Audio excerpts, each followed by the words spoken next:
This week's Torah portion introduces us to one of the greatest men to ever walk the face of this earth, Abraham, Avraham, our forefather, the founder of Judaism, the man and his wife who brought God to this world. Is there a bet? Can you imagine? People are still bragging over the fact that they invested in Facebook. Can you imagine building the first company that introduced God to the world? Abraham, the Great. And it begins with two words. Now, these two words are words that I believe we hear every day of our lives.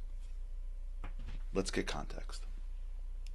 Abraham is a world figure. When he was younger, depending on how young, he discovered God.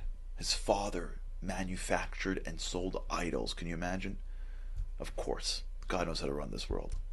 The man who discovers God is just from the family of the man who's not only he doesn't even follow idols, right? He's making money on idols. He's all in, and makes a name of himself, teaching the world about God. Nimrod, the king, finds out, brings him into a fire pit, and says, "If God's here, like let him save you." And he saves him. God saves him, and he comes out. You know what happened next? The area went nuts. It was a miracle. More people flooded in. He built yeshivas. He built seminaries. He built organizations, Shabbatons. Things are great. People coming to him for advice. He's doing God's work. Life couldn't be better. God shows up. Says, "Abraham." And I'm sure he's like, I'm sure Abraham's like, "What do you think?" And he goes, "You gotta move." So he goes, "What do you mean? Where am I going?" Canaan. Canaan is the future place of what is today Israel. He goes, "What? It's a desert. What do you mean move?" It's not like today, you fly over a few times, you come back, you ship your stuff, you FaceTime your family every Friday. It's not like that, right? You say goodbye forever. You get on your camels and donkeys and whatever, and your horses, and hasta luego, it's over. You go to a desert and you pitch a tent and you hope that there aren't gangs or whatever, thieves around you. This is antiquity. It was just all desert back then, especially in the new areas. You know what Abram does? You know what Sarah does? They pick up and go. They land. It doesn't get easier. But in that space, in Canaan,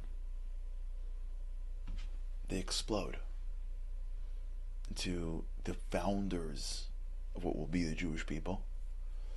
And Abraham grows so big that he is a world star general, a massive, massive influencer, building schools, more people. He becomes world famous and does an incredible amount more for the world.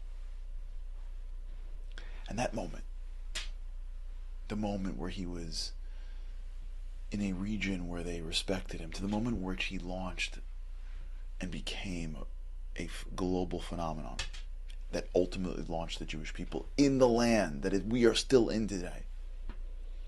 The bridge, the linchpin was two words: Lech Lecha. I was thinking, that's the story of our lives. Imagine being Abraham. Not him, because he came with faith, but a normal person. I say normal, a regular person, an average person. You're doing good work for God. Does that ever happen? You want a job because it's going to do good for God. You want this thing, this relationship, because it's good for God. You want it too, but it's also good for God. You're going to do this, this person's perfect, and then you can build a family, or you're going to get this job and you give charity, or this is going to help people. You want things. Or you're in something and it gets taken from you. And when you look at it, you go, why would God want that? Why would God want this? And if you look at one of our key confusions with God is these moments.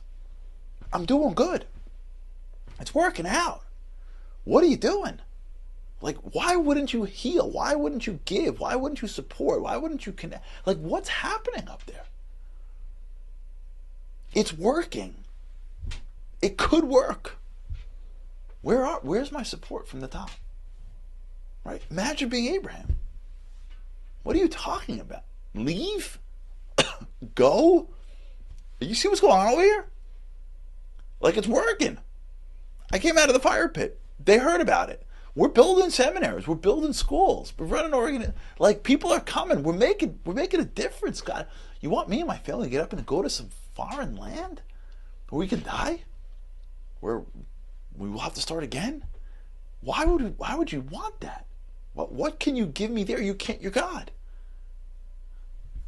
This confusion of, why are you taking away good? Why aren't you giving me the good that I want? But what makes Abraham Abraham is the understanding that whatever God does is for our benefit. And so he goes. And when he goes, what he finds, and it didn't get any easier, but what he finds is that where he was good, but where he went enabled him to be great. Jim Collins once said that good is the enemy of great. Good prevents you from great. It is the more comfortable version of greatness. And many times in life, the things we want, not everything, there's plenty of things we want that's great, but many times, the job, the relationship, the thing, it's good. But when we don't get it, it gives us a chance to be great, either by our own development or by the next thing coming down. Lech lecha, God says, go, but remember, it's for you. I know you don't see it when you're going to get on that camel. I got it. And you may not see it for the next few years. I got it. But I'm telling you, I'm God. I'm not doing this for me. I'm doing this for you.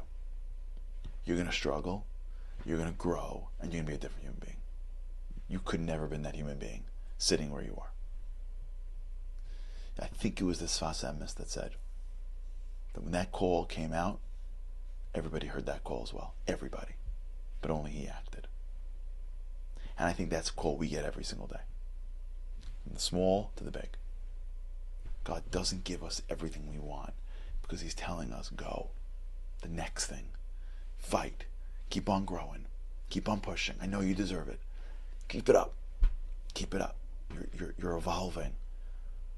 You're growing. You can't even recognize yourself. Keep it up. Stay positive. Because when you get the thing you want, it'll be great. Because you'll be greater. Or the thing that's coming your way is much greater. And when our mentality is one of faith, we grow. And when our mentality is not, we sulk. We descend. We don't use the opportunity for greatness. Abraham was good before, but he was only great later. In many cases, when that happens to us and we're good, we get a real chance through the ultimate coach to achieve our own greatness.